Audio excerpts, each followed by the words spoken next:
all teammates, but this is a debate show. So, JJ, let's continue it. You're up first. I'm going to go ahead and apologize to Perk because I know that he doesn't like advanced stats, but often advanced stats inform us. They provide insight. They often reinforce what we see. So they kind of complement the eye test. I know you're an eye test guy and you don't like advanced stats, but I might use a few here. I just want to react because I didn't hear this, the idea that his teammates shoot good or bad shots. So Second Spectrum, wonderful company, they installed tracking cameras in every arena 10 years ago. And their technology has evolved. And one thing we've learned from that is we can actually track which players create good shots for their teammates.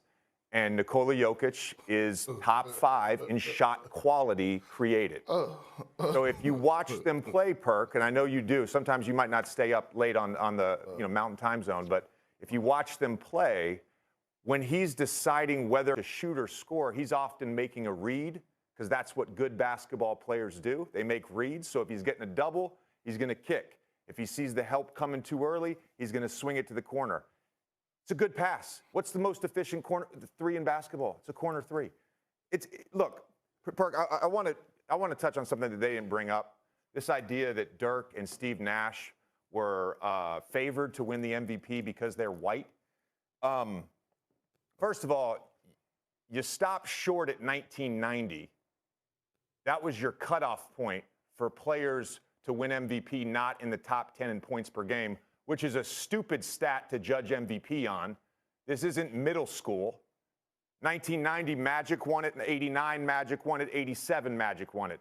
87, he was 10th. 89, he was 15th. 90, he was 18th. Okay? We judge MVP year to year.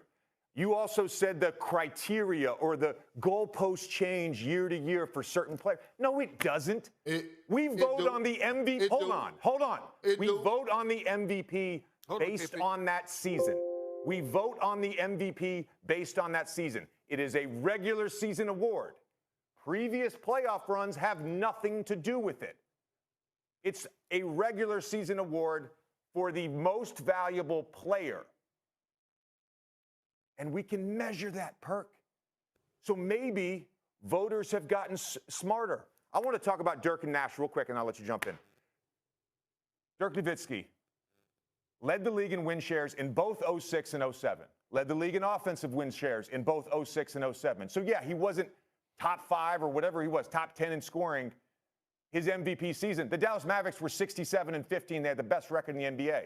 In 05, Steve Nash was the driver of the #1 offense in the league, a team that jumped 20 wins and had the best record in the NBA. In 06 to me is one of the weirdest MVP seasons ever.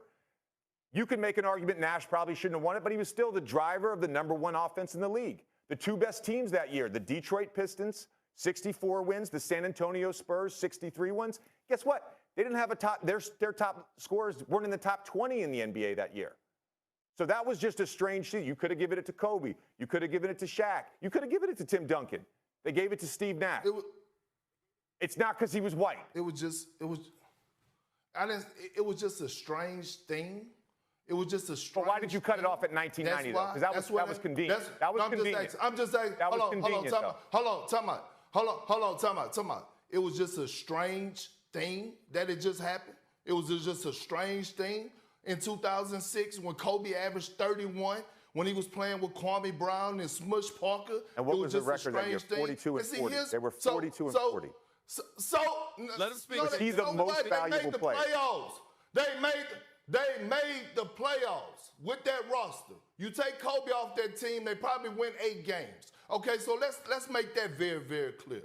Now, since you want to talk about when I was saying and preaching about moving the goalposts, the reason I asked that question was for the simple fact that what I'm saying is I don't know the criteria no more. I don't know if it's because it's the #1 seed. I don't know if it's the #6 seed. I don't know how you judging it. Is we judging off of advanced stats or who's the most valuable player? You take them off this team. We don't know.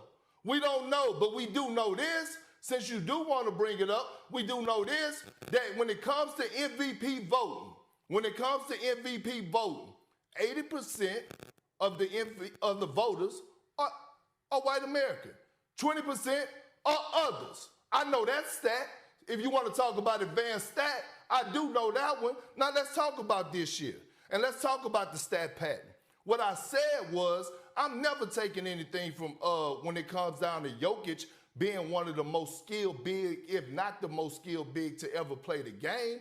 I'm not taking away nothing from what his IQ is and his level of play and how he's able to make others around him better. But I will give a lot of credit to the front office for surrounding him with the pieces that fit around him. When you go out and get an Aaron Gordon, who's one of the best cutters in the world. When you go out and go get a Bruce Brown, who's also a hell of a slasher, Jeff Green, things to that nature. And you know that you need those type of players in order to play off of him. When you go when you have shooters like Michael Porter Jr., when you have a shooter like Murray, those players complement him well with the system that he has around him. And I'm not discrediting what he's doing. Now, when I brought up to you, what you ignored was when I asked you, I said, hey, JJ, you've been in locker rooms. You know exactly what the hell I'm talking about when I say about stat pattern, right? I said, you know exactly what I'm talking about. And the world knows it, JJ. It's not a crime. It's not a crime that your team wants you to go out there and get something. We just witnessed it with Giannis Antetokounmpo just 2 nights ago. He was 1 rebound away from getting a triple-double, and you know what happened? I saw his teammates over there saying, basically telling him, do it, Giannis. He tried it. The league rescinded it. So what? It happens around the league. And I brought awareness to it, and people got offended because it does happen. And guess what? It's okay.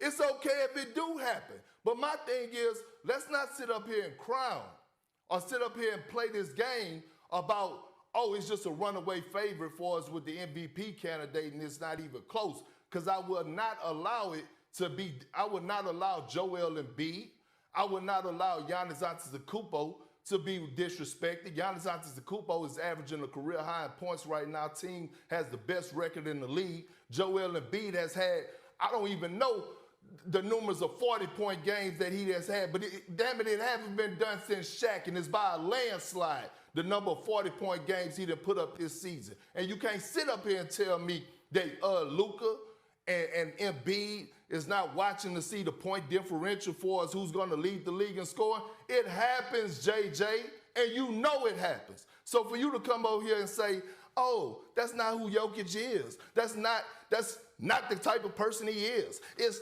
not in his nature. Before Giannis did what he did 2 nights ago, did anybody think it was in his nature? KP. Did anybody know how he was feeling?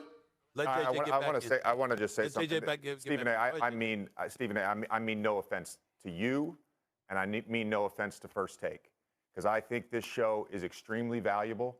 It is an honor to be on this desk every day. It really is. But what we've just witnessed is the problem with this show, where we create narratives that do not exist in reality. The implication, what you are implying, that the white voters that vote on NBA are racist, that they favor white people. You just said that. Yes, you did. Yes, you did. Yes, you did. That is exactly what you implied, Kendrick Perkins. That is exactly what you implied. Secondly, hold on. I did not call. I stated the facts. And you're not about to sit up. We all know what you implied the other day. We all know what you implied just now. Hold on. I stated one at a time. It's the facts. One at a time. It's the facts. It's the facts. Okay. Secondly, no one said that players don't stat pad. No one said that players aren't aware of their stats within a game. You're talking about Giannis doing it. That has nothing to do with Nikola Jokic.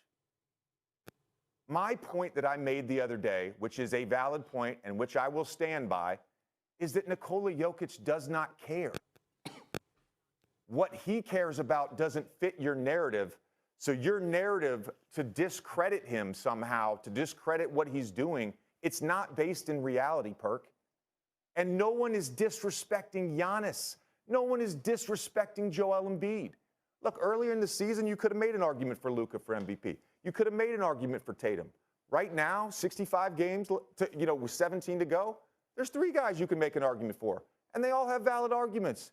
Embiid, Giannis, and Jokic, they all have valid arguments. Nobody's discrediting them. What is the evidence? I want to know. JJ, Because this is what you do. But You're implying something. You're saying something. Jokic stat pad. No, he doesn't. No. White voters favor white Europeans. No, they don't. No. That's what you're saying, Perk. No. What I made, And clarify what I for made me. I'll a listen. fact of, I didn't. Time out. What I made a statement on was that I said it happens around the league. Along with Jokic, people knows what goes on. And for you to sit up here, and for you to come on here and you to say, that's not who Jokic is. Like, how in the hell do you know how another man is feeling inside? That's what I want to ask you. How the hell you know? A pair of lips could say anything. So listen, hold on, I talk to his teammates that are around him every day. Because I talk to Mike Malone, who's been around him 8 or 8 years. How would they? You can learn a lot by listening. You can learn a lot by listening to people. How they talk about people. Nobody knows how somebody feels. Nobody knows how